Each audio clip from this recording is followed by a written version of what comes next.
दिल्ली के अंकित सक्सेना का केस तो आप सभी को याद ही होगा। कैसे अंकित सक्सेना को सिर्फ इसलिए अपनी जान से हाथ धोना पड़ा क्योंकि उसने दूसरे धर्म की लड़की से प्यार किया और उस लड़की के परिजनों को यह गवारा नहीं था, तो उन्होंने अंकित सक्सेना की हत्या कर दी गला रेत कर। और अंकित सक्सेना ने अपने पेरेंट्स की गोद में दम तोड़ा था।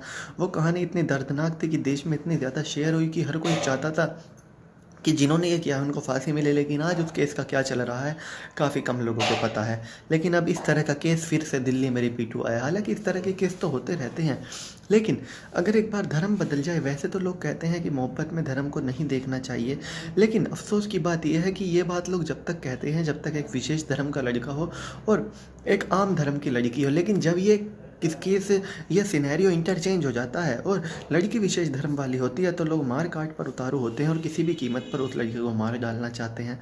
अब कुछ ऐसा ही दिल्ली में राहुल राजपूत नाम के लड़के के साथ हुआ। राहुल राजपूत जिसकी उम्र सिर्फ 20 साल थी, बीए सेकेंड ईयर का वो छात्र था। एक तरह से कह सकते हैं कि टीनेजर था जिसको इतनी समझ नहीं होती।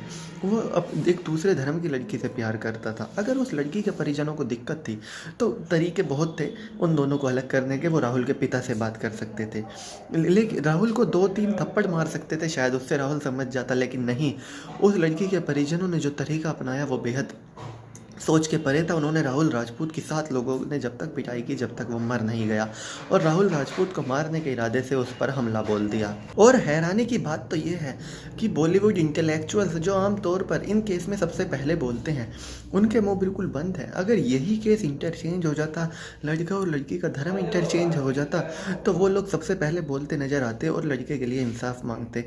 और अगर ऐसा होता तो वो कहते कि प्यार में धर्म नहीं देखना चाहिए। लेकिन जब इस तरह का केस आता है तो वो लोग चुप हो जाते हैं और इसमें काफ़ी दुख होता है।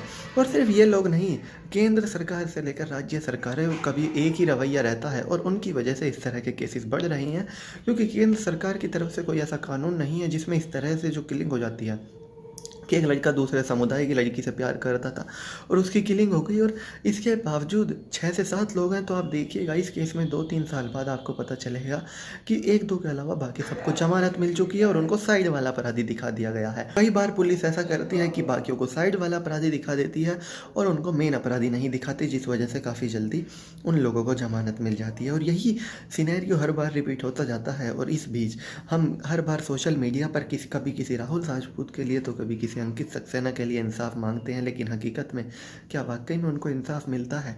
सही इंसाफ तो इन लोगों के लिए यही होगा कि इसके बाद कभी ऐसा केस रिपीट ना हो। लेकिन अफसोस हर महीने ऐसा 1-2 केस सुनने को मिल ही जाता है। तो चलिए दोस्तों, मैं राहुल चौधरी फिलहाल इस वीडियो के लिए इतना ही। आगे भी इसी तरह की देश दुनिया, बॉलीवुड और खेल की तमाम खबरों के लिए बने रहिए मेरे साथ। जय माता दी।